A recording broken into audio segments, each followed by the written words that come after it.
Hamura is a dude who kept doing side quests so much that he's too strong. But can he beat Goku?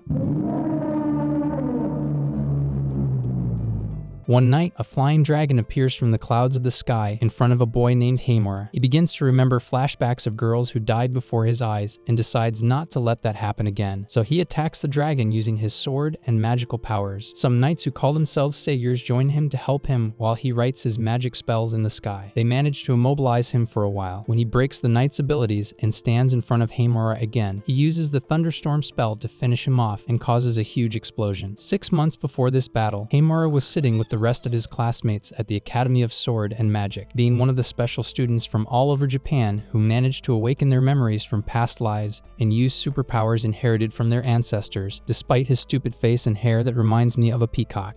The students were listening to a motivational speech by Academy Director Maurice Schumann, but Hamura fell asleep and couldn't feel himself. Then he started having strange dreams about a pink-haired girl and violent bloody wars, and eventually he rescued her and she came up to him to hug him. When he woke up, he found her standing in front of him at a close distance and thought that she might approach him to kiss him as in the dream. He was surprised by a blow to his head and called him a loser for sleeping on his first day of school, and when he looked at her, he felt that she resembled the girl who was with him in the dream called Sarasha, and she also felt that he looked like a knight named Flaga. When Hamura called her by that name, he was surprised that she jumped into his lap and called him her brother Flaga. He kept telling her that he was not the person she thought he was and that he had no memories of his previous life, and the name Sarasha came to his mind by chance, so she thought she would beat him again to remember. When Hamura approached her, she looked at him and thought it was someone she knew named Shosara and kissed him. Sarasha was furious and started complaining until she suddenly stormed out. Sarasha introduces herself as Rango Satsuki and tries to be confident and look up to her classmates and invite them to follow her, but she is met with ridicule and criticism, and Hamura feels that she looks pathetic. The teacher then called out Oroshibara's name and found that she was the girl who was unconscious in the conference room, still asleep at her desk, indifferent to everything around her, looking lazy. After class, Rango headed to the locker room and vowed to impress everyone with her skills, especially her brother Hamura, intending that their love wouldn't be forbidden this time.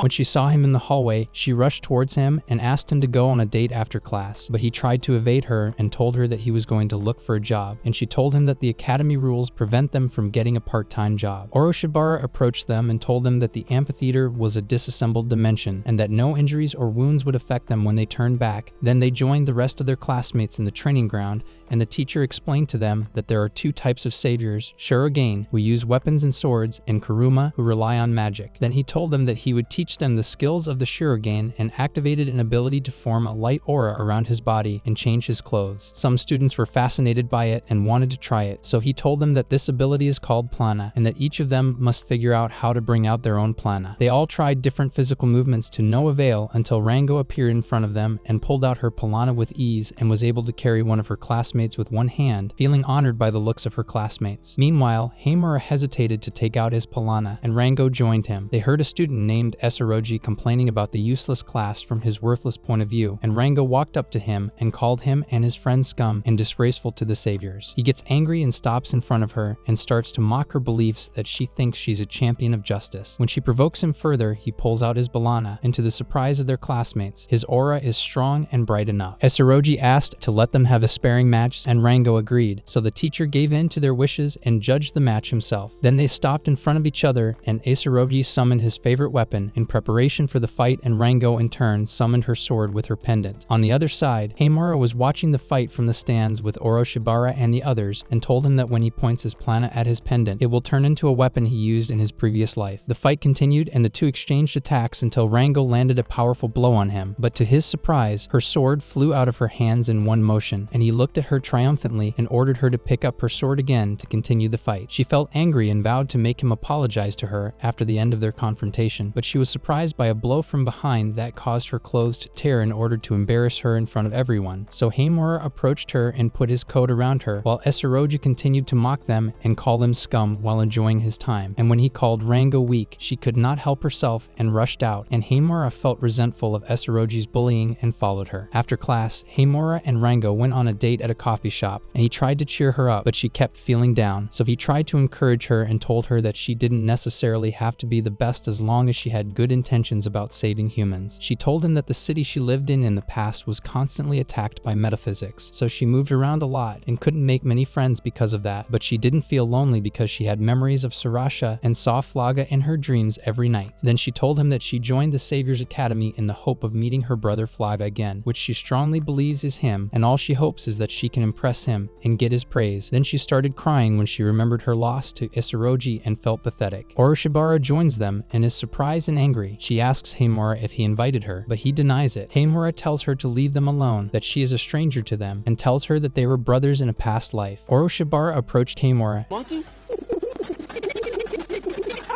and told her that she couldn't leave them. Rango tried to pull him away by force, but to no avail. She accused Oroshibara of using her body to seduce him and told her that she shouldn't say that because she doesn't have the seductive part of her body. It's there, but not big enough. Damn! She then told her that they were still growing and gave her Heimura to put his head between her breasts for a while, but he was struggling until he called Rango a bonehead.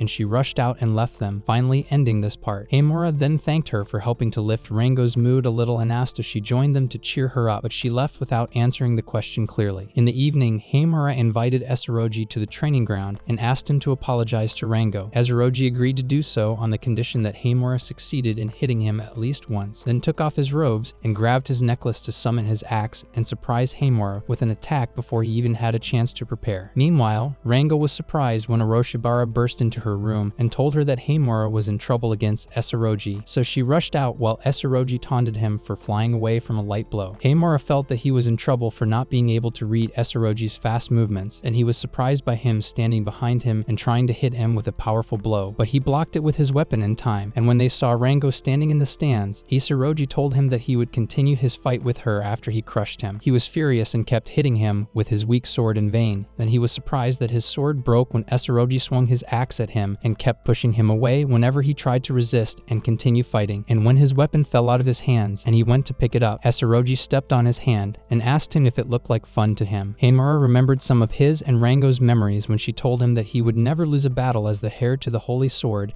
and the strongest knight, and he was surprised that she was saying the same phrase to him in the present. So he remembered that he promised her in the past that he would always win. No matter how many people he faced, he would defeat them and return to her again. When Isuroji tried to deliver the knockout blow, Heimura remembered everything about his past and summoned his weapon and rushed towards him to attack him, while Isuroji was shocked by his super speed that matched his speed and tried to block Heimura's attack. But everyone was surprised that Isuroji lost consciousness and fell motionless, and when Rango rushed towards him, Heimura fell unconscious in her arms. Now hold up, I just realized that 98% of you aren't subscribed yet. Want to see a trick? Look at my profile picture.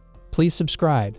If you see the button glow up, please hit it with the bell icon and the like as it helps me a lot. Thank you. Heimura had a dream about his past, promising his sister that he will defeat all enemies and return to her victoriously. Then Rango approached him and kissed him, but when he regained consciousness, he found that another blonde girl was actually kissing him. Then he found Director Murray standing in front of him and told him that she had transferred some magic through her lips to compensate him for the mana he had lost. Then he found that she had already bound Rango because she wanted to have sex with him and told her that she didn't approve of illicit relationships. She then sat next to Heimura and asked him if he was the ancient dragon, these nuts, explaining that some saviors may have 2 past lives instead of 1. He told her that he could barely remember his past life as a warrior. She said she was watching his fight against the Isuroji, and when he struck his final blow, he used the 3rd step of dark magic. She then told him to get some rest and told him that his body was uninjured and left the room, leaving Rango riding like a hostage, tied with ropes on the floor. When he untied her, she rushed to him and asked him if he remembered everything, and he told her that he remembered little about his life. Oroshibara then joined them and kissed him to infuriate Rango, while the little girl watched them from behind the wall. Heimura and Rango exchanged phone numbers, and Heimura was thrilled that it was the first number she had registered on her phone after her parents' numbers. And Oroshibara realized that she was lonely and had no friends. Damn! So she asked her to exchange numbers as well. Heimura and Oroshibara are surprised when one of their classmates enters the classroom and asks Heimura and Oroshibara to go outside with him, then tells them that Marie has promoted them to the C rank, and Heimura realizes that he is Isuroji's older brother named named Jin. Hamura realized that the new rank would have some downsides, so Jin told him that he would have to join and become one of his henchmen in the Striker Squad, a counter squad against metaphysical monsters that fights once or twice a month. And when Jin whispered the number to him, he got very excited and agreed to join his team immediately. Meanwhile, Rango was spying on them from behind the door, then joined them and asked Jin to include her in his team with Hamura and Oroshibara. Jin is surprised by her sudden appearance and tells her that he doesn't know anything about her abilities to consider her for his team. Oroshibara sarcastically says that her abilities are enough to make her suffer a humiliating loss in front of his brother. Jin tells her that it's too early for her to join, even as a precautionary measure, and then leaves, leaving her feeling frustrated between them. She storms out, intending to become stronger and prove to everyone that she's trustworthy. After school, Jin and his squad gathered with Hamura and Oroshibara to welcome them, then stood firmly in front of Jin to recite the squad's anthem, and Hamura felt nervous that he would have to memorize their motto as well. Hamura and Oroshibara watched from the stands, and she told him that Jin's generation was known as the Golden Generation, having defeated more metaphysics than anyone else in Japan and being the strongest in the White Knight Agency, most of whom had passed the B rank. Hamura wondered if he could be a big shot someday. After training, he felt exhausted after Jin beat him up and felt like he hadn't been this tired since he was born, so Oroshibara told him it was too late to retreat and dodge the blows. They found Rango standing in front of them waiting for Hamura and offered to go to lunch at a restaurant, but Oroshibara interrupted her and told her that she and Hamura were very tired right now and advised him to get some rest so that he could attend training every day. Rango felt embarrassed and apologized for not realizing the importance of the matter and asked if she could invite them for a picnic on their days off, then left after taking their consent without continuing their conversation. Hamura said that he did not like the way she behaved with Rango and that it did not make him happy, then told her before he left that what makes him happy is when someone smiles for him. After that, Rango was crying all the way because Oroshibara is closer to her brother because she is stronger than her, until she received a call from Hamura and asked her why she was crying, so she pretended to be allergic to a medicine, but she was surprised when he told her that he could see tears running down her cheeks and found that he was walking behind her. He then approached her and asked her to have lunch together during the vacation to cheer her up. He was embarrassed when she asked to talk to him on the phone before going to bed and jokingly told him that she would be busy 3 days a week. A few days later, Rango called Oroshibara, woke her up, and asked her to come with her somewhere. When she met her, Oroshibara wondered why she had invited her, and Rango told her that she wanted to buy Hamura a gift for his promotion and chose her to share the money for the gift. Oroshibara wandered around the shops and markets with her indifferently, while Rango was thinking about buying a suitable gift for him, and after a while she sat down, feeling frustrated for not choosing a suitable gift. So Oroshibara asked her to bring her some ice cream because she was feeling exhausted. When Rango returned with the ice cream, she saw two children eating ice cream together and remembered eating it with Hamura when they were young. Then she was surprised by thick clouds in the sky. The ground began to collapse underneath her, and a huge serpent-like monster emerged from the fountain water. This caused great chaos and people started running everywhere, while Rango remained standing in front of it in a daze. Then she noticed a crying child lying on the ground near the monster, and she felt scared and unable to move, but she fought her feelings after thinking that she would not deserve to be Hamura's sister if she ran away. She then used her necklace to summon her sword and faced the monster, told Oroshibara to take care of the little boy, then rushed towards the monster and attacked it, causing a deep cut in its body, then began to write her magic spell and used the ice element to freeze it. Oroshibara told her that she had contacted Hamura and the academy, so Rango told her to clear the place while she tried to buy time. Oroshibara intercepted her and told her that she was the revered witch of the underworld and would support her in her fight against the monster, and they began to attack it with various skills. Oroshibara said that it was a multi-headed monster and approached Rango and asked her to increase the strength of her palanquin, and she was surprised to find that Oroshibara's body was gradually hardening. On the other side,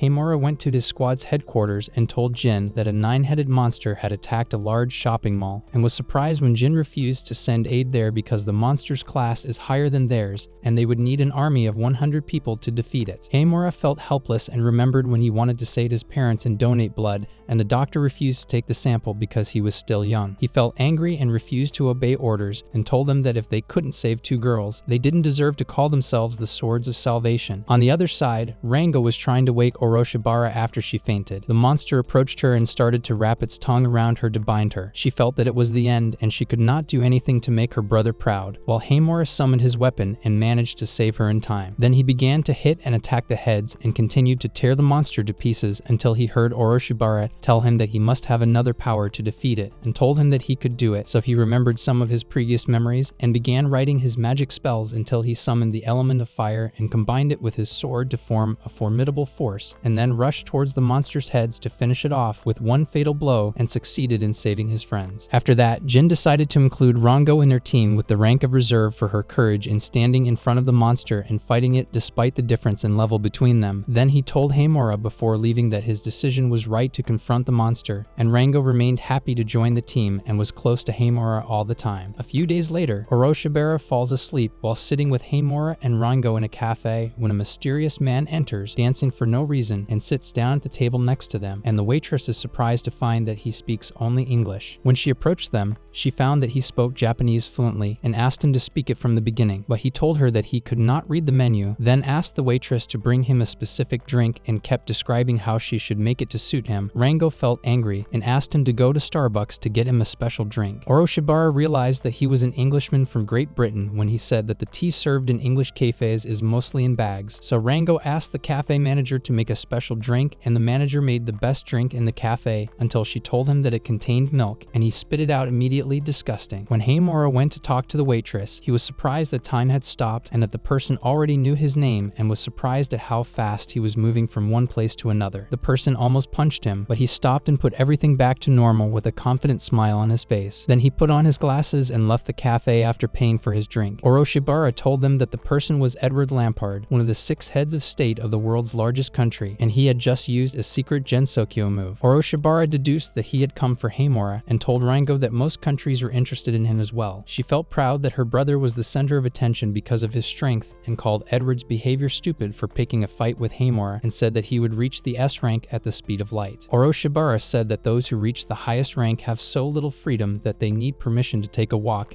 and are forced to fight under any circumstances against huge groups of monsters, and Rango felt frustrated that she wouldn't be able to date Hamura if he reached the S rank. Rango asks her why she's at the academy even though she's not a student, and she says that she woke up from her former life as a savior earlier than most people, and that she's staying with her older sister Guri. When Hamura asked Oroshibara if she knew about Maya, she told them that her older brother was the head of the academy. When they reached the courtyard, the teacher told them that today's class would be a joint first and second year training class. Then he asked a second-year student to explain the training to the first-year students. A blonde student named Cammy volunteered. It seems that all blonde characters in this world are stupid. But what the hell, what? Then he asked Hamura to join him in a training fight since he was now a super rookie. Rango was surprised that this scumbag was a member of the Hitman team. Oroshibara's older brother was watching from the stands with Edward, who was engrossed in his video game, not caring about the fight. Cammy then used his Pilana and summoned his weapon, then used his magical abilities and attacked Hamura with a flame. But he was surprised that his ability was blocked by anti-magic amidst the amazement of his colleagues. Then he started writing his own spells and realized that he would use the third step of magic and bowed in front of him, apologizing so that he would not attack him with his abilities. But Hamura did not care about that and aimed a huge fire attack at him, causing a noise that reached outside the academy. After the training, he went to Principal Marie's office, but he was greeted by her sister, Maya, who told him that she could tell him anything he wanted to know and began to tell him about the Oroshibara family and that the president wanted to make his sister a savior to become higher up and was training her in dark magic before she joined the academy. Meanwhile, Oroshibara was in a meeting with her brother and Edward, who was impressed by her abilities as a dark mage and kept discussing the mall incident with her brother. Oroshibara wished a meteor would fall from the sky right now. Afterwards, she went to the garden and found Hamura lying in a trance.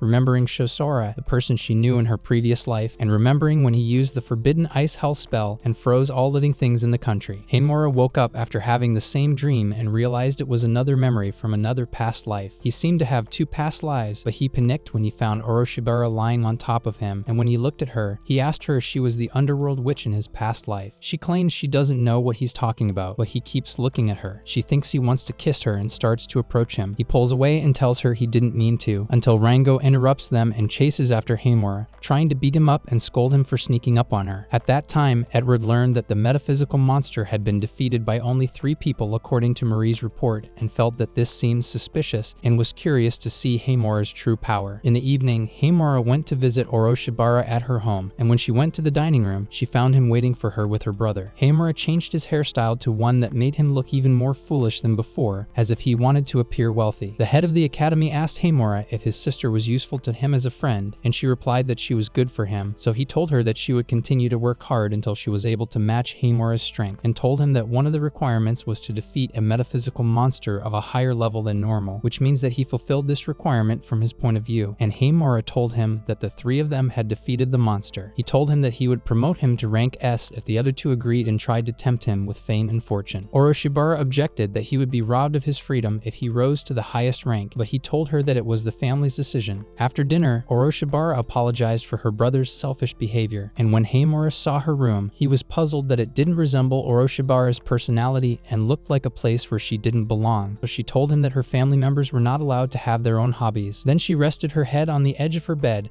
and said that sleep was the only thing she chose for herself because she was having a good time in her dreams. She then recalled scenes from her past life when she was young and when she first met Shosora. Afterward, they stood together on the balcony to breathe the air, and then she approached Haemora more, arguing that it was cold. He remembered when she used to sit on his lap in the past and asked her if she wanted to go inside, but she said that the atmosphere inside seemed depressing. On his way home, Haemora noticed that someone was following him on a motorcycle, so he asked the driver to drop him off in the middle of the road because he wanted to enjoy the cool air before returning home. After the driver left, he headed into a park and ordered his follower to come out of hiding and told him that he did not intend to harm him and offered to end the matter peacefully, but that person used his palana and called his weapon in a sign of defiance against Haemora. Haemora dodged all his blows until Haemora had the right opportunity to use his strength and summon his sword, and they continued to exchange blows and attacks until Haemora tried to push him away and realized it was a woman when he felt her breasts.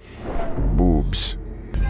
Then she turned her weapon into 2 daggers and continued to attack him until Haemora remembered a glimpse of his past when he was Shosara, and then started writing the spell that he used in the past and attacked the girl with the Breeze Blade ability and succeeded in defeating her and forcing her to escape. It turns out that Edward had sent the woman to test Haemora's abilities and told Oroshibara's brother that he couldn't nominate him for the S rank while the girl was lying on the bed in front of him with injuries all over her body and was furious that the situation had turned in his favor in seconds. When Haemora returned home, he was surprised to find Maya there to greet him. When he asked her how she got in, she told him that she would be his roommate from today, based on her sister Rie's decision. Haemora stayed up all night, not used to someone sleeping next to him, especially if it was a girl. The next day, Oroshibara was surprised by her brother's decision to send her to Great Britain to continue her studies since they don't have enough dark wizards, and when she objected, he told her it was the unanimous decision of the family. Rango rushes over to the others, furious at the thought of Maya becoming Haemora's roommate, and Oroshibara doesn't have time to tell them about her brother's decision until the end of the day, and is disappointed that she ended up being separated from Haemora. The next day, Rango ran around the academy until she reached Haemora and told him that Marie had rejected her request to become his roommate instead of Maya, and told him that no one else would be his sister. Then they noticed that Oroshibara was absent from the academy. In the meantime, she was having lunch with her brother and Edward, who was happy that she agreed to study in Great Britain. She then went to talk to Marie on the phone according to the server, but discovered that it was Haemora. Then he asked her about the reason for her absence, and she pretended to be sick, but he knew that she was lying, so he threatened to break into her house if she did not tell him the truth, so she had to tell him about her studies in Britain. So he told her that he would be the first to support her if that was her decision. Then she was surprised by his feeling of dissatisfaction with the reality. When he asked her not to listen to what her brother was saying, she remembered scenes from her childhood and what she was subjected to, and told him that she could not do that and that she was restricted within this family. Haemora became angry and told her that no one can restrict someone else's freedom. Oroshibara was surprised to find him saying the same things he said in the past. She told him before hanging up that she would be fine. When she returned to them, she found the servant approaching her brother to tell him that he had a guest to meet. When he told him to ask him to leave, she was surprised when Haemora broke into the house through the window. Her brother was furious and told him that what he had done was trespassing, while Edward, still maintaining his composure, told Haemora that he had come to warn him not to make a fool of himself. He then addressed Oroshibara's brother and said that he was the one who defeated the super monster that day alone to make him join the S class and condone his sister's traveling abroad. She calls him an idiot because they died before and are now reunited, and studying abroad is nothing compared to this. He tells her that he considers her everything and doesn't want to be separated from her because he doesn't remember anything about his previous life and she is all he has left, then asks her to reveal her true feelings. She said that she wanted to be with him, so he reached out his hand to her and asked her to be with him forever. She rushed towards him and hugged him as she used to do in the past and felt as if she was freed from her family's slavery to her. Then Haemora carried her and they escaped from from the palace. Her brother was furious and asked Edward to help him get his sister back. He said that he would cause a lot of trouble by interfering in internal affairs, and he told him that he would appoint him as an enforcer at the White Knight Agency's Japanese headquarters. At that time, Hamura and his companions were on their way back and were surprised by a surprise attack on their car, but he realized the situation and used his ability to prevent their car from hitting anything. And when they stopped, they found the assassin in front of them with Edward, who asked him to return Oros shabara. Hamura refuses to give her back. Edward says he understands what he's getting at. He says he defeated the monster alone to undo her reason for studying abroad and asks for proof. Challenges him to a duel, which Hamura gladly accepts. They then headed to a clearing and used their powers to summon their weapons and began attacking each other. Hamura was surprised at how strong he was, while Oros shabara and Rango faced off against the roadkill on the other side of the road. Hamura then successfully blocked an attack from Edward, who told him that he uses an ability that allows him to concentrate all of the plasma in his body into a single point and makes his body invincible for a split second. Hamura got far enough away from him and started writing spells to summon the element of fire. Then he tried to hit him with a blow from his sword, but Hamura blocked it just in time and used his momentum to throw him away, then approached him confidently and asked him if he wanted to retreat. Hamura was surprised by a feeling similar to the one he had in the academy corridor after Maya used her dream field ability. Then she approached him and told him not to worry about anything and told him to attack with all his might. He got up again after gaining confidence from her power and started writing his spells again. When Edward attacked him again, he was surprised that it was him who disappeared this time and appeared behind him, still writing his spells, until he summoned a fireball and combined it with his sword to create a superpower. Hamura was able to break his sword with one blow from the augmented sword. But Hamura was also surprised to see that he had two summoning necklaces, and as soon as Edward grabbed them, he changed his appearance completely and turned into an armored knight. Meanwhile, the stealthy assassin managed to defeat Rango and Oros shabara together, then stopped when she caught the attention of the bright lights from inside the forest. Meanwhile, Hamura and Edward exchanged attacks with all their might, and Edward told him to surrender because he was immortal and could not beat him, but he managed to break part of his mask, and they continued to fight while Hamura thought of a way to defeat him and protect Oros shabara. Then he remembered his past when he took thousands of lives and destroyed many nations and turned the whole world against him, while she remained the only one by his side, and remembered that Oros shabara was his wife in his previous life. Then he flew to the highest height in the sky and wrote his spells to summon the powers of ice, and then they were all surprised by his ability to master the 8th step of dark magic, and Oros shabara realized that he was reciting the forbidden spell, and Edward happily accepted the defeat in exchange for making Hamura lose his humanity. And then Hamura used his ability and made the ice spread throughout the forest, freezing everything that passed through it until it reached Edward and finished him off. In the evening after they returned home, Rango was surprised when he told her that he hadn't defeated Edward, but froze him to immobilize him, then asked Marie to tell him a way to defeat him if she had an idea. Then they were surprised to find him knocking on the door. When Hamura and Oros shabara come out to meet him, he tells them that he has no intention of doing anything, admits that Hamura beat him and decides to cancel Oros shabara's transfer to Britain, then asks him why he didn't avoid punching him when they were in the cafe, and he replies that he knew he had no intention of finishing him through his bond at the time, so Edward decides to nominate him as head of the British headquarters to obtain the S rank. A month later, summer vacation arrives, and Jin, the leader of the strike team, decides to hold a camp on a small island this year and tells them that they won't be going on vacation there, and Rango decides to buy a special swimsuit for Hamura's excitement. Meanwhile, Oros shabara was at the palace choosing between different swimsuits that her brother had hired the best fashion designers to design, and when it was time to go, the students gathered in front of Marie, who wrote a magic spell to activate a portal and transport them to the island. Rango jumped into the water with enthusiasm, but was surprised by the waves crashing over the top of her bikini, joined by Maya and Momo, who was ashamed to show off her swimsuit until a boy named Taketsuru surprised her from behind and pulled her clothes off. Hamura was then surprised by the deputy squad leader named Kanzaki standing behind him and grabbing his butt. When Taketsuru asked her why she wasn't wearing a swimsuit, she told them that Jin had forbidden her to wear them because she looked ugly in a swimsuit, and she kept complaining and cursing him until he grabbed her head from behind and told everyone that their training would begin now. He then told them that they could each choose their own challenges for the duration of the camp and must complete them before their last day on the island. They agreed to meet at the dormitory at 6 p.m. Rango decided to challenge Momo to a speed race, which Momo had to accept. Hamura takes over as the judge and blows the whistle to start the race, with each of them using their pilanas to boost their speed. Momo manages to beat Rango every round thanks to her incredible speed, while Oros shabara thinks that Rango doesn't know the limits of her power. During the race, Hamura received a phone call from Edward, who told him that he had agreed with Academy Director Marie to hold a meeting of the 6 heads for him, but he was surprised that Hamura didn't care to know the details after hanging up on him. He then went to the others and told them that Edward had nominated him for the S rank, but the Emperor of Russia was strongly opposed to the idea, and Maya said that he was a very scary person. Marie took the train and sat looking at the pictures of the students on vacation that her sister had sent her, and she was happy that Maya had made so many friends. At night, Rango asked Hamura to train her to be faster than Momo and beat her, so he suggested she choose another challenge, but she said she knew how difficult it was and that she would feel like an obstacle if she couldn't overcome it. Hamura remembered a glimpse of his former life as Flaga and that he was always fighting and didn't want her on the battlefield because he knew how powerful her hidden talents were and that if they came out, he wouldn't be able to control them. He then asked her not to continue her challenge with Momo because she specializes in speed and her speed is her real strength. Rango was convinced of his point of view and then told her that she has her own strengths and should make an effort to develop them. So she asked him to be his training partner instead of Momo, and she was happy when he agreed and told her that they would train every day and do their best. The next day, Marie met one of the executives of the Japanese branch of the agency named Soroga Ando, who told Marie that she would use a portal to go to London together as soon as they arrived. Marie wondered if the rumors about the transfer of all the rescuers to Tokyo were true, and Soroga confirmed it. In the evening, the students held a barbecue in the outdoor garden, with Rango doing the cooking and everyone admiring her skills, while that idiot Kami turned to Hamura and sarcastically said that he had heard rumors about his promotion to S rank being cancelled and said that he could get a fresh start as a messenger, being the youngest member of the squad. Hamura asked him if he was a messenger last year. Kinzaki approached them and told him that he hadn't joined the band yet, which made Kami feel embarrassed and frustrated. She then approached Hamura and told him that they were going to sunbathe together tomorrow. Jin catches her before she can do anything stupid again and tells everyone that tomorrow will be the day of self-guidance training. At night, Rango continues to train hard under Hamura's supervision and tells her that she has to run 100 meters over water to keep up with Momo's speed. Meanwhile, Orochimaru was watching them with Maya,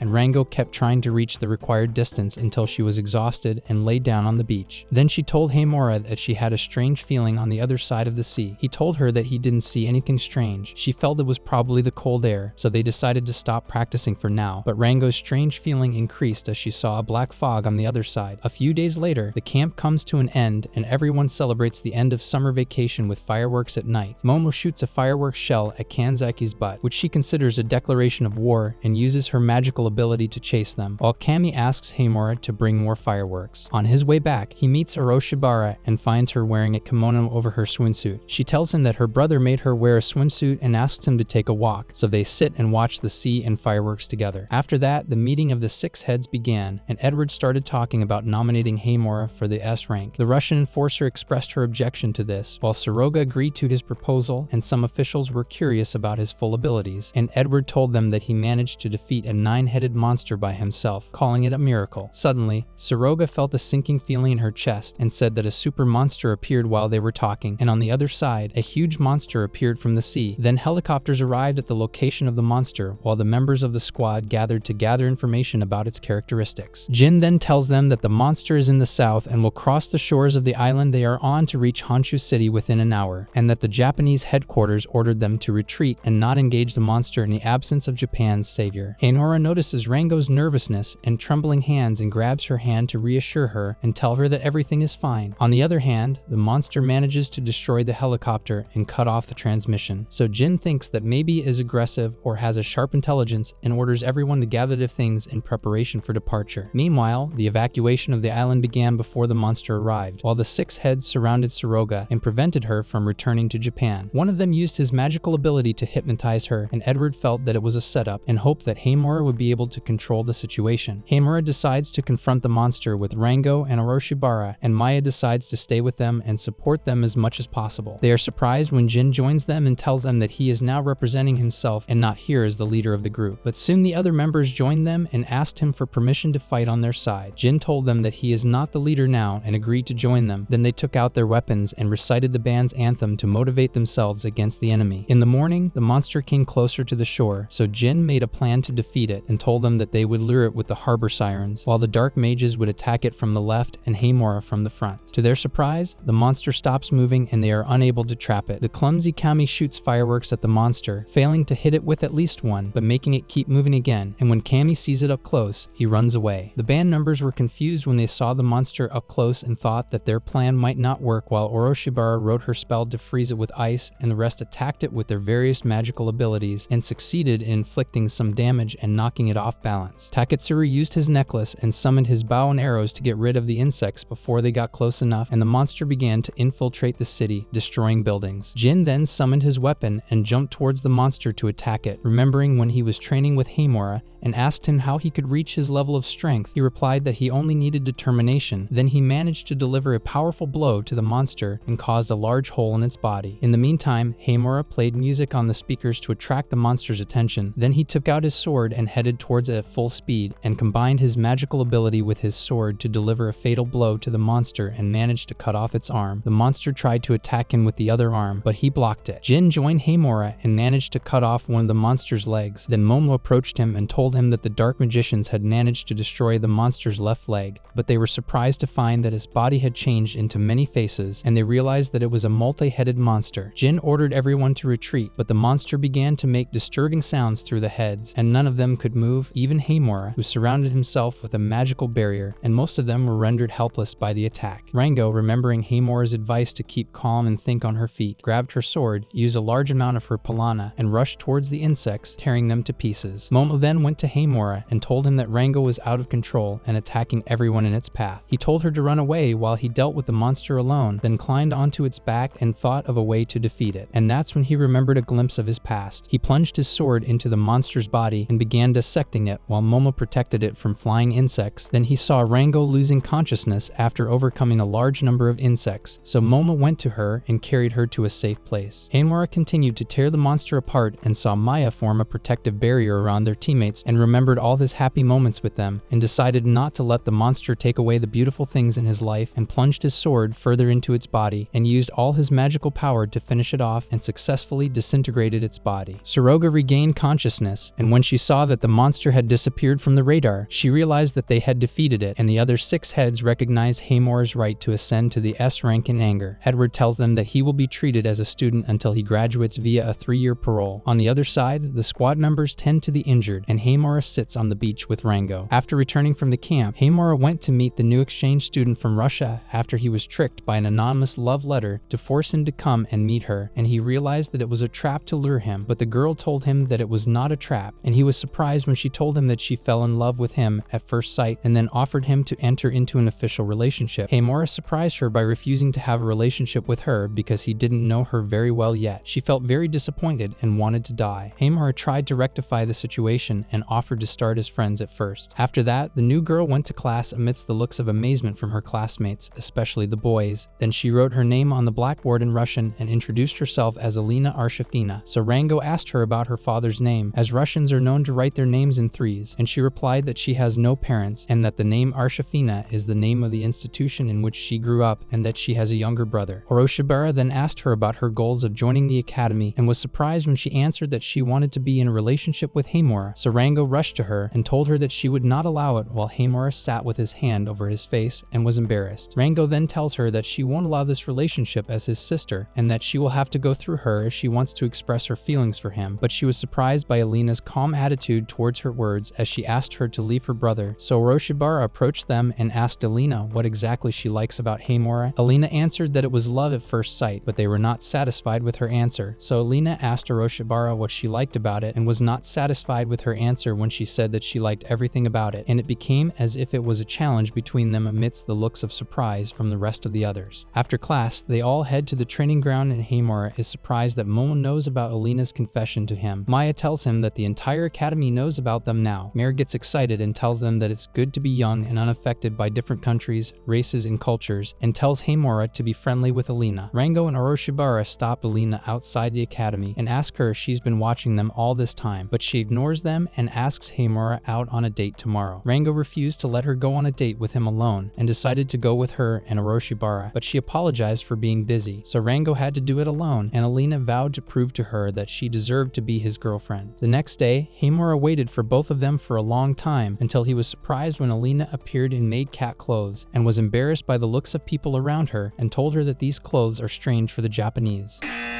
Alina gets frustrated again and tells him that she heard that Japanese boys like girls who wear such clothes, and that she learned Japanese culture from a reliable source to become his girlfriend. Then he gets a call from Rango, and she tells him that she can't go out with him today because she's helping Sophie cook after she broke her arm during church services. Hanmura realized that he would have to spend the whole day alone with Alina. Then they started walking together until they stopped in front of a restaurant, and he felt her desire and curiosity to enter. So they had lunch there, and she told him that she had never eaten from this restaurant because she was always busy. He asked her about the nature of schools in Russia, but she replied that there are no schools in Russia, as rescuers there are treated in a military style and intensive training. He realized that she had suffered a lot before moving to Japan and offered her to have fun during the day and help her make friends. Alina marveled at his friendliness and wondered if he didn't suspect she might be a mercenary. He asked her if she planned to get rid of him soon, but she told him she wouldn't, and that seeing him reminded her of someone she met long ago, and he was surprised when she told him he looked like Edward. At that time, Oroshibara was interrogating Edward's assassin and asked her to give her information about Alina. When the assassin heard her name and description, she remembered the day she stabbed Edward and told Oroshibara that she was a man-eater. I don't know about that appetite. Hamura and Alina then sat in a park watching some people playing around, and he told her that it brought back memories of playing catch with his uncle since his parents died when he was young. Then he looked at her and told her that they shared the same feelings of being parentless and asked her to meet her younger brother someday. She grabbed her necklace and wandered off, then asked him in return to meet his uncle and aunt. At night, a mysterious raven named Kondrat stopped by Alina's balcony and told her that she was doing well so far and that they must exploit Hamura's only weakness to ensure the success of their mission. She told him that his weakness was family, so he ordered her to continue seducing him until she became his weakness in exchange for pleading with the Thunder Emperor to allow her to spend time with her brother. The next day, Alina went to the academy, and when she opened her locker, she found an envelope with a letter from Oroshibara. At night, she went to meet her, and Oroshibara challenged her to a duel and told her that she knew everything about her and that she was the Thunder Emperor's trump card as a savior killer, and vowed not to let her near Hamura. She then grabbed her necklace, summoned her weapon, and began to attack Alina, who used her speed to dodge her magical attacks. Though Oroshibara still managed to damage her with ice, Alina's body gradually began to freeze until she resisted her ability and continued to run, then seized the right opportunity and surprised Oroshibara with an attack from behind. But the ice dragon Nagrafits came out of her wand and saved her in time, then rushed towards Alina and continued to attack her and try to freeze her, and she felt helpless and could not keep up with Oroshibara's power. Oroshibara was surprised that her weapon was able to absorb her icy attack, and Alina headed towards her with the intention of finishing her off and protecting her brother's future, and they continued to exchange attacks until Alina succeeded in eliminating Nagrafits and returning him to his scepter form. Then she put her sword around Oroshibara's neck and ordered her to promise to keep her identity a secret and not come between her and Hamura, or she would wipe her out. Then she gave her a scratch on her leg to make her unable to stand. Oroshibara tells her that she will leave a deep scar on her face to make her ashamed to appear in front of Hamura again. Oroshibara tells her that he won't hate her for having a scar on her face, but she flees after the academy teacher appears and tells them that fighting between saviors is forbidden. The next day, to everyone's surprise, Oroshibara is given a curfew and Alina is absent from the academy for the day. Hamura senses that something is wrong and goes to visit Oroshibara at her home, where she tells him about Alina and her possession of a demonic sword known to eat men, which devours planet and magic mana, and that Edward has been hurt by it in the past. Hamura tried to rationalize the situation and didn't realize that Alina was a hired killer, but when he saw her leg injury and she told him what happened yesterday, he was worried about her and hugged her before she could finish speaking and told her to take care of herself. Then he told her that Alina being an assassin will not change anything because he believes she is not a bad person deep down. Meanwhile, Alina was suffering from a leg injury while having a nightmare about her brother until she felt Kondrat in the form of a scary cat waking her up to tell her that Hamura had discovered her identity. Hamura and Rango are standing at her door, so she pretends she's not there until Rango opens the window to make sure she's inside. Then they come in to spend some time with her, and he learns that her injury is a combination of Oroshibara's ability and a curse and helps her heal. She told him that there are many dark magicians in Russia, but no one has ever used this much power on her, and when Rango sat next to them, Alina wondered why they were siblings, and he told her that they were siblings in their previous lives and felt that it takes a miracle to reincarnate two brothers in the same era. Hamura said that all human social relationships are based on miracles, including their relationship, and at night she woke up in the middle of her sleep and found him still next to her asleep and holding holding her hand. The next day, her colleagues began to take turns to visit her and check on her and prepare food for her, and in the evening Sophie came to visit her and asked her if she was enjoying her time with them in Japan and advised her to join the agency's Japan branch after graduation. Elena said she could not betray her brother and then felt in herself that her mission had failed as she began to love everyone around her, and when Hamura returned, she asked him to go out with her on the next vacation date. A few days later, Hamura noticed that she sat alone on the bus and was very absent-minded, while Oroshibara was surprised when Rango told her that they were going on a date today, and after they reached their destination, Hamura marveled at her behavior towards him and asked her if she wanted to hold his hand. Then he surprised her by taking off her robe in front of him and grabbed her necklace, summoned a man-eating sword and told him her true identity, then rushed towards him with the intention of killing him. Meanwhile, Oroshibara and Rango arrived at the destination, and Rango was surprised by the information that Oroshibara had told her. Oroshibara realized that something was wrong, so Rango asked her to come in while she took care of Sophie, and when she tried to stop her, Rango used her Palana to stand right in front of her and challenged her to a fight. At that time, Hamura and Alina were fighting and trying to attack him with several blows until their swords clashed with each other, and he noticed that she could absorb his Plana with just his sword, so he moved away from her at a safe distance and then tried to hit her with his magic power, but he was surprised when the fireball came back to him again and burned his sword. He tried to attack her with several blows with his sword, but Alina quickly absorbed his plasma without their swords even touching. Then she approached him and delivered a powerful kick to his chest. Meanwhile, Rango was attacking Sophie near the gate, so Sophie decided to be more serious and used her necklace to summon her weapon, while Hamura was thinking of a way to settle the matter. But Elena asked him about his strength and memories. Hamura remembered a part of his past when he was facing an entire army alone and shed blood until his body and sword were completely stained, so he decided to use his strength in the present against Elena, who rushed to finish him off, but she was surprised to dodge and hit her with a deep blow. Rango, on the other hand, was surprised that Sophie's weapon was disintegrating, so she told her that she couldn't find a weapon that could withstand her Plana in the past, and then proceeded to attack Rango with all her might, and that's when she remembered Hamura's advice to her again. She tried to hit Sophie with her sword, but it didn't withstand her blow and shattered immediately. Rango used more of her plasma to make Sophie's weapon shatter completely, then she admitted defeat since she can't fight without her weapon and approached Rango for a hug. On the other side, Alina fell to the ground after Hamura's blow, who told her that no matter how much she tried to fight him, the result would not change, so she felt angry and picked up her sword again as she tried to finish him, but he beat her again and realized that she was doing this for her brother. He told her that he couldn't save his parents in the past and didn't want her to feel the same way he did. He promised to save her brother no matter what, and Alina hesitated to continue fighting. They are then interrupted by Oroshibara, who tells them that they have no reason to continue fighting since Elena doesn't have a brother, and the head of the institution she grew up in told her that she was abandoned alone on a blizzard night. Elena refused to believe her, so Oroshibara asked her to tell them his name, age, or even describe his features. She couldn't say or remember anything and wondered why, and then Kondrat's voice interrupted her to tell her that Oroshibara was right and that her brother was a fake. Then he explained that he had planted the illusion of having a brother in her head, and that if she thought about it a little more, she would realize it wasn't real. Elena started crying and wished she was dead now, and when Hamura approached her, Kondrat told him that no sound would reach her now that he had taken over. He then attacked Hamura using her body and told him that the savior's body can be possessed when his mind becomes as distracted and passive as hers, and offered to continue their fight again with the injured Oroshibara present. They then began to exchange attacks again until he absorbed a large amount of his Plana. Hamura decided to use his full power and summoned his legendary sword and attacked Elena, destroying her sword, then used his magic to force the Kondrat out of her body, knocking her unconscious and shattering her necklace. Hamura then approached her and told her that he is ready to be the reason she lives and that he will become her family, and she embraced him while crying heavily, and in the meantime Kondrat was severely injured in his eyes, so he tried to approach the savior of Russia to lean on her, but she pushed him away and told him that she does not forgive failure and admired Hamura's ability to destroy the only mind inside the man-eating sword, and she intends to think of an alternative plan. Hamura goes to Russia to meet with an official and ask him about the whereabouts of the Lightning Emperor, but he is surprised by the official's use of his power and attacks him, telling him that he must test his loyalty first. Hamura got far enough away from him, then remembered a glimpse of his past as a magician and started chanting his spells and used the lightning storm to teach him a lesson and made him surrender within seconds, then went to meet Edward's assistant named Angela, who gave him a fake passport and visa, objecting to his collaboration with Edward to wage war on Russia. After that, they kidnapped the official to question him about the whereabouts of the Lightning Emperor, but he denied knowing anything. Hamura told him that he was in Russia to start a war and was going to talk to the commander of Khabarovsk. Angela was surprised by his words and asked him why he would give the enemy's information if his intention was war, and he replied that taking hostages and questioning them was a waste of time. The official laughed sarcastically and called him knave. Hamora stabbed him with a sword and told him about his past life memories and how he always saw himself standing alone against countless enemies, and continued to torture him with stabbing until he caused him a wound. Then he left him and left. He then told Angela that this person would not die from a stab wound as he is an A-rank fighter,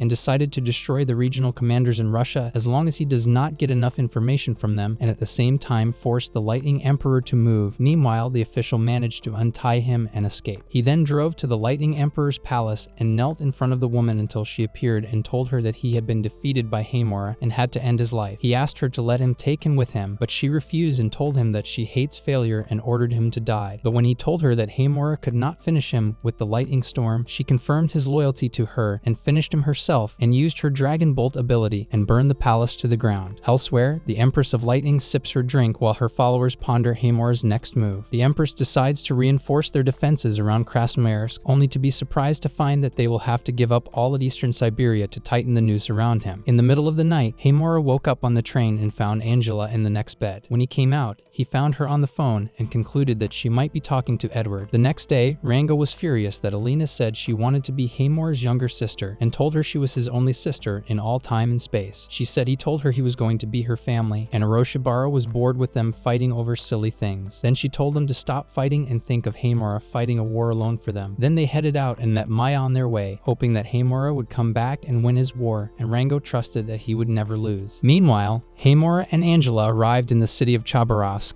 and crushed all the guards who stood in front of him and told him his name to remember him after he discovered that the agency's branch in the city was disabled. Then he went to the Vladivostok region and found that it was also disabled after he destroyed the official there. He continued to move from one city to another, destroying their officials and headquarters, and found that all branches were broken until he reached Krasnoyarsk station and felt that someone was watching them. He asked Angela if there was a place where he could fight freely, and she told him that there was a large grove near them, so he decided to go alone to check it out and was followed by 8 mysterious people. After that, he went to the grove and asked them to show themselves to him. The commander of the Krasnoyarsk region named Kursin Romanovic appeared in front of him and then told Hamora that all the region commanders who are currently besieging him are of rank A, and advised him to go back to Japan because most of them will die if they fight with him, and at the same time they cannot disobey the Empress's orders. But Hamora insisted on facing them at all costs. Then he summoned his sword, but he was surprised by an attack from other commanders using the frozen shadow, so he thought to go to an open place to be able to move more freely. Then twin sisters appeared in front of him jumping towards him, so he moved away from them at a safe distance. But he found that they were able to clone themselves. Then they surrounded him from all sides, but they were surprised that he was able to block all their attacks at once. But they continued to attack him with the intention of avenging the death of their leader, but he did not understand anything they said. Then he was surprised by a fire attack from behind, so he pushed the sisters away so that they would not be hurt and managed to block the fire. But he felt weak and suffocated and discovered that he had inhaled some poisonous gas. Then he found someone appearing in front of him wearing a mask, so he quickly attacked him and knocked him down with one blow. Then Kursin appeared again and tried to trap him in the same trick again, but he wrote a spell and then jumped into the air to face him and used ice magic to take him down with one attack, and realized that he had defeated 4 out of 8. Then he sensed one of the remaining ones near him. He asked her why she was going easy on him, and she told him that he had saved the twins in return. She was surprised when she realized that he had no intention of causing anyone to die and did not fight him like the others, but when he heard the twins' voice, he asked her to tell them that he had defeated her, and then tapped her on the forehead and ran away quickly. They continued to chase him until he surprised them with an attack and succeeded in defeating them, and there was only one left. And when he reached him, he found Angela facing him, so he turned to the other side and found that he was holding a woman through which the Empress of Lightning appeared while casting her deadly spell on them. So he pushed Angela away and took the damage all by himself. He then remembered his past life when Rango and Oroshibara were killed by a huge monster, but he regained consciousness and found himself in a room and was surprised that Angela was sleeping next to him naked, and he was also naked. When she woke up and found that he had regained consciousness, she told him that she had to do this in order to cure him of the effects of the Empress of Lightning's spell on him, and that she had broken the last follower's mirror, which made him run away. Then she carried him to a nearby house and put him on the bed and had to use her body to heal him, and he thanked her for her help, and they were surprised when a girl entered, and when she saw them naked, she thought they were having sex together and quickly left. left. Afterward, they all sat together at the dining table, and the landlady told them that her name was Katya Honda. She was half Japanese, half Russian, the commander of the Ekaterinburg region, and that she had spotted them by watching one of her followers. She then said that she didn't want to fight Hamura since he didn't intend to end any of their lives, and was making sure that those he defeated were still alive, which made her think that he was the right person to fulfill her wish, and asked him to help her friend Yuli escape from the Empress of Lightning. On the way, Katya told them that most of the rescuers in Russia don't have families, so no one will complain if they are treated badly, and that the Empress of Lightning collects their children, forces them to fight each other, and appoints the survivors as her bodyguards. Hamura realized that the same thing would happen to her friend, while Angela informed Edward of the Empress's whereabouts. Hamura approached her and told her that he was sure there were psychopaths in Russia. After they arrived at the station, Hamura tapped Katya's forehead and knocked her unconscious for a while and decided not to take her with them because her country would need her tomorrow. Then they headed out of the station, and he told her not to come with him to face the Empress because he didn't trust his ability to protect anyone while fighting her. Meanwhile, the Empress of Lightning scoffed at the idea that he hadn't eliminated any of his opponents and ordered her followers to eliminate the last person Hamura had faced for failing to defeat him. She then headed towards the palace balcony, and when she used her magical eye, she found Hamura standing in the courtyard outside, ready to face her. So she decided to attack him and used her spell to greet him, and was surprised that she used the 13th level of dark magic and summoned monsters and lightning soldiers. So he summoned his sword and started attacking anyone who stood in his way, and the Empress marveled at his ability to withstand her power. One of the guards told her that he was moving so fast that the lightning couldn't keep up with him, and that he seemed to be used to fighting an entire army on his own. So the Empress decided to use the military method with him to tighten the noose around him. Then he was surprised by the appearance of the regional leaders with the captured saviors that Katya mentioned. But to his surprise, the Empress of Lightning had her army attack the prisoners instead of him, and they began to fall before him one by one. She realized that his weakness was bloodlust and decided to use it against him. Hamura suddenly lost control of his body due to Yuli's gravity trap, and when they were about to finish him off from all sides, Angela appeared just in time to protect him and told them that she would defend him by order of the White Knight Edward Lampard. Hamura found Katya standing behind him. Angela told him that they didn't come alone and used a portal to summon Rango and Oroshibara. Yuli approached them. Alina appeared through a portal and joined Hamura's side, telling them that the man-eaters no longer existed. Then she said that it was Hamura who helped her to be reborn as a different and free person, and that she would like to share those feelings with them. But Yuli did not listen to her and asked her colleagues to prepare for their fight. Katya approached her and tried to remind her of herself, but she seemed to be absent or controlled by someone, so Alina took the opportunity to sneak up behind her and cut the necklace she was wearing and confirmed her idea that the necklace was controlling the captured saviors. Yuli wondered what she was doing and recognized Katya immediately. Angela decided to take on the lightning monsters and offered the others to take their side to bring down the Lightning Empire together. Hamura now had an army of saviors facing off against the lightning monsters. The battle began, and Hamura's army managed to bring down many monsters with magic and swords. The Empress ordered her guards to contact the Russian government and tell them that the city of Ekaterinburg was about to cease to exist. At that time, Angela asked Hamura to go to confront the Empress, as he is the only one who can defeat her, but they were surprised to hear her chanting a certain song that enhances her lightning power until a huge giant of lightning appeared in front of them. Hamura rushed towards the giant and combined his magic with Katya, Oroshibara, and his sword and struck a powerful blow at the giant, but it was still standing. Hamura then told everyone to lie down as the giant launched a massive attack towards them, hitting the iceberg behind them and destroying part of it. Hamura then warned them of the giant's next attack and found it inevitable and thought it was the end of them. Hamura remembered a part of his past and realized what he had to do and cast the forbidden water spell in front of the giant, and then tightened his grip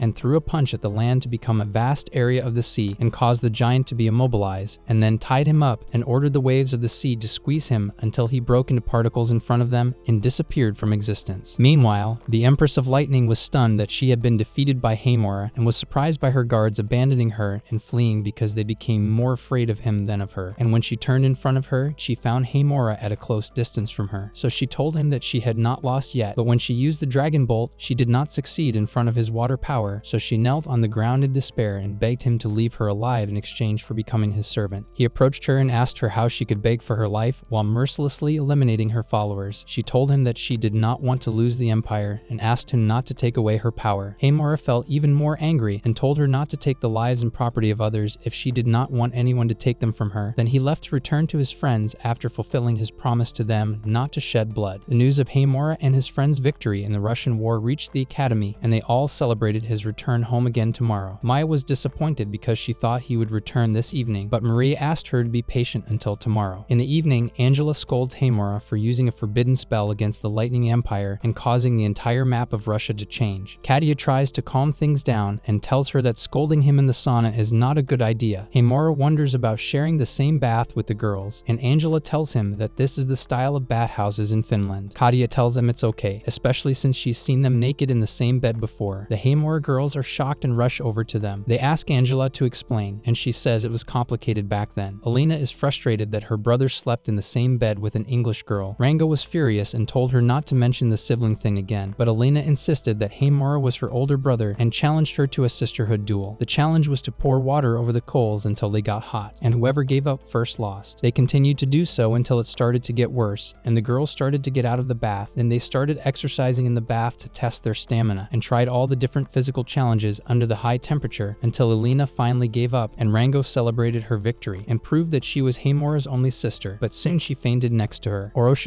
used ice magic to lower the temperature of the bath, freezing Rango and Alina and destroying part of the bath, causing them to catch a cold due to the sudden temperature change. After that, Oros sat with Hamora outside and asked him not to leave them behind again and do everything alone, and told him that she would stay with him in the past and present. He remembered the dream he had about his past, about the monster that wiped them out before his eyes, and felt that it was an ominous dream, so she told him that it was not necessarily a dream about the past and perhaps a glimpse of the future. The next day, Edward and Soroga received a message from Marie regarding the return of the Russian group to Japan. Then Soroga felt a sinking feeling in her chest, signaling the imminent appearance of a super monster. On the other side, Hamora and his companions used a transportation portal to return to Japan after saying goodbye to Katya and Yuli, and was surprised by a call from Soroga before he moved from the portal. Then the girls started traveling to Japan, and Maya ran towards them hoping that Hamora would appear next, but she was surprised that they traveled without him and wondered why he didn't come with them, while Hamora remained in Russia to defeat the super monster that had just appeared and then attack the monster with Yuli, while Katya protected them from behind. Meanwhile, Maya was sitting sad and frustrated, so Rango approached her and said that Hamora asked them to return because everyone was worried and told her to say hello to her. Maya said that she had been feeling lonely since he left for Russia and was eagerly awaiting his return, so Rango felt pity for her and offered her to sleep together in her room until his return so that she would not be lonely. On the other hand, Edward told Angela that Soroga's pain was getting worse until he lost all consciousness and asked her to prepare for any emergency as he had a bad feeling about it, and Soroga's pain began to control more until Edward approached her, and she grabbed his hand and told him that what is coming is not just a supernatural monster, but an ancient dragon. The next day, the people of the city were surprised by a large black cloud in the form of a vortex, from which a large black dragon descended. Everyone began to run here and there, and the academy began to evacuate non-combatant students, and Oroshibara felt as if the dragon was waiting for Hamora's absence to appear. The members of the striker squad gathered, and Jin told them that their enemy was a new species unknown to them, and that they would have to face it without Soroga's help because she was sick in the hospital and Edward was on his way to them, while Principal Marie would prepare a transportation gate to transport the entire population. Then he began to motivate them with words of encouragement and told them that they were fighting for the future of their academy. Then Angela approached him and asked him to join them as a support in the name of the United Kingdom, and Jin agreed to include her in their ranks to strengthen their strength. After that, they approached a safe distance to see the dragon and vowed to succeed in defeating it without Hamora, or the academy would cease to exist. But Oroshibara noticed a smile on the dragon's face and told them that he was aware of their plan. The dragon then flew into the sky, confirming that he had discovered the trap they were setting for him, reached the highest altitude, then descended at full speed and began to breathe fire into the forest, forcing them to come out from behind the trees after burning them. When the dragon saw Rango, he headed towards her while she was trying to run as fast as she could, but she stumbled halfway, and when she turned around, she found the dragon approaching her, trying to devour her, but Kanzaki saved her in time by hitting him from behind. Then a group formed to attack him from a long range with magic. The dragon formed a magical barrier in front of him and began to write spells through his eyes and managed to cancel the team's magical abilities, and they began to scatter to escape his next attack as he used fireproof magic to burn the entire area. Meanwhile, Hamora succeeded in defeating the monster in Russia, but was surprised to see the dragon that appeared in Japan and remembered the nightmare he had about the death of Rango and Oroshibara and realized that it was a glimpse from the future and felt angry at its repeated appearance every time they were resurrected again to torment him with the bitterness of loss. After that, the hit squad started attacking the dragon in all sorts of ways, but to no avail as it kept spewing fire everywhere to try to damage them, and on the other side, Marie was reworking the transportation portal to activate it. Then Jin managed to jump on the dragon's back, and when he was about about to stick the sword in its back. The dragon knocked him down, and Kanzaki blocked the dragon's fire before it hit him. But when she loosened her defense, the dragon managed to hit them after disabling her barrier. Then it started burning the trees and injuring some of the band members, including Momo, who fainted in Rango's arms. Meanwhile, the dragon's fire spread to Marie and Maya, forcing her to abandon the gate in order to save her sister from burning. When Maya decided to heal her, she told her to complete the spell from where she left off so that they could open the gate, and then gave her some of her powers before she lost consciousness completely. So Maya put on her sister's hat and had the confidence to open the gate and save everyone, and continued writing the spell until the dragon appeared in front of her and tried to attack her. But Edward appeared just in time and blocked the dragon's blow with his shield and remained standing until Maya finished activating the spell and opening the gate, and then Hamura appeared with Katya and Yuli. On the other hand, Oroshibara thought that maybe the dragon is playing games with them despite having the power to burn the entire city, or maybe he is waiting for something to happen. So he continued to follow Rango into the forest, and when he tried to attack her, she was surprised that she was unharmed. Then she found Hamura approaching them with an angry expression on his face. At that time, Kanzaki treated Jin's injuries, and when he saw Hamura, he asked them to go to support him, but Hamura ordered them all to withdraw and take care of the wounded, warned Rango and Oroshibara not to interfere in the matter, and vowed to take revenge on the black dragon that took everything from him in his past life. Then he started attacking and rushed towards the dragon with his sword and cast a fire magic spell, then combined it with his sword to form a superpower inside his blade. Then he struck his fatal blow towards the dragon, but he was surprised that it did not affect him at all. So Oroshibara told him that magic does not affect him and that he has the ability to cancel it. He decided to end the matter using only his Pilana, but he stiffened after hearing the dragon's thunderous scream that reached the entire city, and no one could move until he finished screaming, and Hamura found that his blade was shattered by the scream. Then the dragon approached him and pulled out some insects from his body. Jin realized that he had all the powers of the previous monsters at once, and Oroshibara realized that the dragon had been waiting for Hamura all this time, and Hamura continued to tear the insects until they were surprised to see him disappear and appear behind Rango and Oroshibara, and before they could do anything, he breathed black fire from his mouth and caused their bodies to stiffen, and Hamura was shocked that history would repeat itself again and the dragon would take the people he loved away from him. Then he picked up his sword and jumped towards the dragon and hit it several times, trying to finish it off, causing large wounds on its back, but Katya noticed that he was writing magic runes on the dragon, which would then be unable to neutralize the magic coming from his body. Angela tried to stop him from continuing to write magic before he wiped the city off the map, but Alina told her that he wasn't the Hamura they knew anymore and had turned into a deadly monster like she was. And when he finished activating the runes, the spell wiped out everything around him, causing a loud and bright explosion. Meanwhile, inside her mind, Rango was trying to awaken herself and break free of the dragon's stiffness to help Hamura, while Oroshibara was mocking her pathetic ending despite her power as an underworld witch, and the two of them continued to flog themselves after failing once again as they had in the past. Then each of them tried to awaken themselves through their subconscious mind and memories of their previous lives, and when they remembered everything, they realized that it was the right time to return and save Hamura and support him, and then they were released from the stiffness, and Hamura was surprised to find them back next to him after he activated his forbidden spell. Then they approached him in their previous lives and told him that they would always be together in all times and places and forever, and Hamura remembered the last memory of his previous life and that he was two people in one person, the Night Flaga and the Dark Sorcerer Shosora, and he summoned the two forms and merged them together. Everyone was surprised that he was able to reincarnate his past lives, and they came to help him and destroy the flying insects. Hamura realized that he was not alone anymore, and he gained confidence and began to write the spell that would destroy the dragon forever. Meanwhile, everyone else started writing their spells to attack him at the same time. Just as he was about to invalidate them, Angela threw her dagger into his eye to nullify his ability until Hamura finished writing his spell. Then the dragon carried out a sonic attack by screaming again, but Edward used his body and armor to block the echo of his screams. Then Hamura flew to the highest height and stood in the face of the dragon and joined forces with Rango and Oroshibara and succeeded in delivering the fatal blow to him to erase him from existence forever, and the blow caused a huge explosion and everyone celebrated their victory over the dragon. And at that time, Suroga stabilized and realized that Hamura had succeeded in defeating the dragon. A few days after the battle, Edward said goodbye to Hamura and his companions before returning to England with Angela. Before he left, he approached Hamura and whispered to him to beware of the head of the French branch named Charles. After they saw Edward's plane flying in the sky, they headed out of the airport and Oroshibara went to look for the driver. Heimura wondered if Rango still didn't remember anything about their encounter with the dragon and defeating it, and she told him that she had a dream she had every night since she was Surusha in her past life. Rango was saddened by the fact that they had so many memories in that place, but Heimura told her that they could make memories anywhere. Oroshibara said that Heimura was coming to stay at her house for a while, and when Rango got upset, she offered to stay at her former cat's house, but Rango kept complaining about it. On their way home, Heimura said that he met the witch of the underworld when he was about to lose control of his powers. Oroshibara interrupted him before he could finish his question and asked him to keep it a secret. Just as they were about to kiss, Rango rushed over to them and interrupted the moment, kissing him on both cheeks, causing him to stumble and lose his balance.